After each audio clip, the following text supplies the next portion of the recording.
కానీ మాట మీద ఉన్న దేవుడు ఒక మాట అంటున్నాడు. కీర్తనల గ్రంథం 146వ కీర్తన 6వ వచనంలో ఆయన బాధను చూడండి ప్రియులారా. ఆయన ఎంత బాధపడుతూ మాట్లాడాడో సంగతిని ఏమండి, ఆనాడు దైవజనుడైనటువంటి కీర్తనకారుడు రాసిన ఈ గాథను ఒకసారి చూడండి ప్రియులారా. ఆయన ఏమైనా సంతోషంగా మాట్లాడినట్టుందా చూడండి ఆ మాటను. 146వ కీర్తన 6వ వచనాన్ని దయతో చదవండి ప్రియులారా. దావీదు గారు బాధపడుతూ సందర్భం ఇది. చూడండి, ఆయన చదువునన్నా. ఆయన ఆకాశమును, భూమిని, సముద్రమును, దానిలోని సర్వమును సృజించిన వాడు. ఇది ఎందుకు చెప్పాలో అది చెప్పి, ఆయన ఎన్నడను మాట తప్పని వాడు. మాట తప్పని వాడు అని చెప్పు. ఆయన ఏమి సృజించాడట? ఆకాశమును, భూమిని, సముద్రమును, దానిలోనున్న సర్వమును సృజించిన వాడు అని చెప్పి ఏమని చెప్తున్నాడు? ఆయన మాట తప్పని వాడు. ఎందుకు చెప్పాలో? ఏమైనా బాధ? నేను మాట తప్పని వాడిని చెప్పు. మా బాధ అర్థమైందనైనా, పోనీ నా బాధని అర్థమైందా? ఆయన బాధ ఎట్ట అర్థం కాలేదు, కానీ ఇది ఎందుకు చెప్తున్నానో అర్థమైందన్నా. నేను మాట తప్పని వాడను అని ముందు చెప్పేసి, భూమి ఆకాశాన్ని సమస్తాన్ని నేను కలగజేశాను అని చెప్పలేదు. భూమి ఆకాశాన్ని కలగజేశాను అని చెప్పి ఎందుకు అంటున్నాడు ఈ మాట? కింది వచనంలో వాసాడు ఆ భావాన్ని. ఎందుకు చెప్తున్నాడు చూడైనా? అది బాధపడుతున్నాడు నాయన. మాట తప్పని దేవుడు బాధపడుతున్నాడా? మాట తప్పని దేవుడు బాధపడడం ఎందుకునైనా? బాధ పెడుతున్నావా? బాధ పెట్టారమ్మా మీరు ఎవరైనా? ఈరోజు ఆరాధనకు వచ్చిన మీరందరూ దేవుని ఎవరైనా బాధ పెట్టారా? పాట పాడేసేకి వచ్చేవే బాధ కదా నాయనా.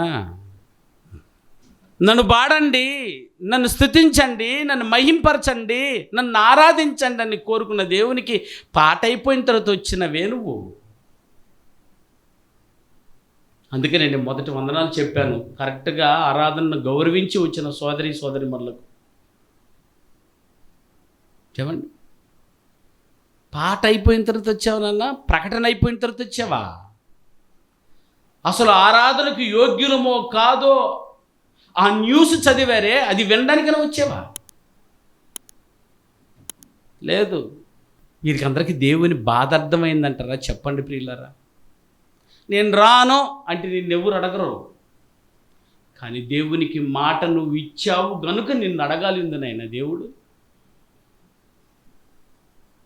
అతడు ప్రమాణము చేయగా నష్టము కలిగినను మాట తప్పడే. మాట తప్పని దేవుడు అంటున్నాడు, నీ కొరకు నేను భూమినిచ్చా, నీ కొరకు నేను ఆకాశాన్ని ఇచ్చా, నీ కొరకు నేను సముద్రాన్ని ఇచ్చాను, అంతేకాదు సర్వమును నేను సృజించాను అన్నాడు. ప్రియులరా, ఇవన్నీ నీ కోసం. నువ్వు అడగలేదు, కానీ అవన్నీ ఇచ్చి నీ దగ్గర నేను ఒకటి అడుక్కుంటున్నా, మాట తప్పవద్దు. నీకు నష్టం కలిగిన ఏమి నష్టమైనా, భూమి ఏమైనా నష్టమే నీకా? చెప్పు నన్ను, భూమి ఏమైనా నష్టమే నీకు? ఫలానా నష్టం జరిగిందని చెప్పండి అయినా. మనకి ఏదైనా నష్టం జరిగిందని చెప్పండి. ఎట్లా చెప్పండి అయినా? మనకి ఏదైనా నష్టాలు ఉన్నాయమ్మా? నువ్వు కలగజేసుకున్న దాని వల్ల నీకు ఏదైనా నష్టాలు ఉన్నాయా? అసలు నువ్వు ఏం కలగజేసావని? 4 ఇటురాలు ఏమైనా మోసి ఏమైనా బిల్డింగ్ కట్టుకున్నావా? ఈ భూమిని కట్టావా? భూమికి ఏమైనా పునాదులు వేసావా? గాలి ఏమైనా ఇటు అటు తీసుకెళ్తున్నావా? నీళ్ళు ఏమైనా సముద్రం నుంచి మోసుకొచ్చేసి ఏమైనా జనానికి పోస్తున్నావా? ఏం కష్టం, ఏం నష్టం మీకు? భూమిని కలగజేసి నా కొరకు బ్రతకకపోతున్నారు, నా కొరకు మాట మీద నిలబడకపోతున్న ఈ మనుషుని చూసి నేను బాధపడుతున్నాను అన్నాడు దేవుడు. బాధట ఆయనకి. భూమి ఆకాశం చేసి నీ కొడుకు మీద పెట్టుబడి పెట్టావు, నీ కూతురు మీద పెట్టుబడి పెట్టావు, నీ అన్నదమ్ముల మీద పెట్టుబడి పెట్టావు. తిరిగి వారు సరైన మార్గంలో నీకు చెల్లించకపోతే నీకు బాధ కదయ్యా? ఇంత పెట్టుబడి పెట్టి చదివిస్తే వాడు పాస్ అవ్వలేదంటే నువ్వు బాధపడవా? ఇంత పెట్టుబడి పెట్టి నువ్వు దాని గురించి ఆలోచించకపోతే ఫెయిల్ అయిపోయి సంవత్సరం ఫెయిల్ అయిపోయి వస్తుంటే బాధపడవా? మరి ప్రతిరోజు ఫెయిల్ అయిపోతున్నావే దేవుని పనిలో, మరి ఆయన ఎంత బాధపడాలి? ఆకాశం సృజించి చేతిలో పెట్టాడట, భూమిని కలగజేసి నీకు ఇచ్చాడట, సముద్రమును కలగజేసి నీకే ఇచ్చాడట, అందులో ఉన్న సర్వాన్ని కలగజేసి నీకిచ్చిన దేవుడు అంటున్నాడు నేను బాధపడుతున్నానని. చదువు ఆ మాటను ఎంత బాధేస్తుందో. బాధపరచుబడి వారికి ఆయన న్యాయం తీర్చును. ఎందుకంటే కలగజేసి ఇస్తే నువ్వు బాధ పెడతావా దేవుణ్ణి? ఇది న్యాయం అంటారా? చెప్పండి ప్రియులారా. మాట తప్పుట నేరం, మాట తప్పటం అన్యాయం. చూసారు, నువ్వే నష్టపోయావునైనా మాట తప్పిపోవడానికి. ఎంతమంది మాట తప్పిపోతున్నాం, క్షణాల మీద మాట తప్పిపోతున్నాం మనం.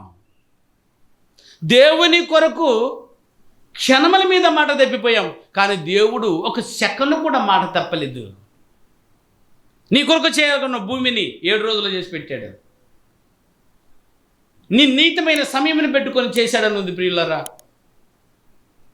దేవుడు ఒక సిస్టమ్ పెట్టుకున్నాడు. నా బిడ్డలకు కావాల్సింది 6వ రోజు వచ్చేపోతాడు నా కొడుకు, 5వ రోజులో పని అయిపోవాలి. ఎంత క్రమశిక్షణ కలిగిన వాడండి దేవుడు. మాట తప్పలేదు. నా బిడ్డకు కావలసిన వాటన్నిటిని సమకూర్చి పెట్టాలి భూమి మీద.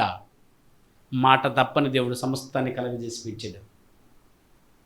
మరి ఆయన కొరకు మాట ఇవ్వకపోతే, మాటలో బ్రతకకపోతే మరి ఆయనకి బాధ కాదయ్యా? ఎంత బాధపడుతున్నాడో చూడైనా.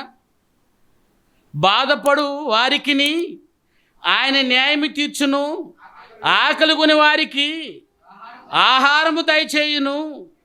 యెహోవా బంధింపబడి వారిని విడుదల చేయును. యెహోవా గుడ్డివారి కన్నులు తెరవజేయువాడు. యెహోవా కృంగిన వారిని లేవనెత్తువాడు. యెహోవా నీతిమంతులను ప్రేమించువాడు. యెహోవా పరదేశులను కాపాడువాడు. ఆయన తండ్రి లేని వారిని విధవరాండ్లను ఆదరించువాడు. భక్తిహీనుల మార్గమున యెహోవా నిరంతరము ఏలును. సియోను నీ దేవుడు తరతరములన్నింటిను రాజ్యము చేయును. యెహోవాను స్తుతించుడి. ఇంత మాట్లాడండి. నీకు కావలసిన వాటన్నిటిని లిస్ట్ ఇచ్చి చెప్పాడు చూడు. పైన చెప్పింది భూమి, ఆకాశము, సముద్రము, అందులో సమస్తం అన్నాడే. అది ఏదేదంటే ఇది నీ కొరకు ఇవ్వాలని మాట ఇచ్చాడు, మాట ప్రకారమే చేశాడు. కానీ తీసుకున్న మీరందరూ మాట మీద లేదేందైనా? దేవుని గుడారానికి వచ్చి మాట మీద నిలబడలేకపోతారేంటి? బాధ కదా.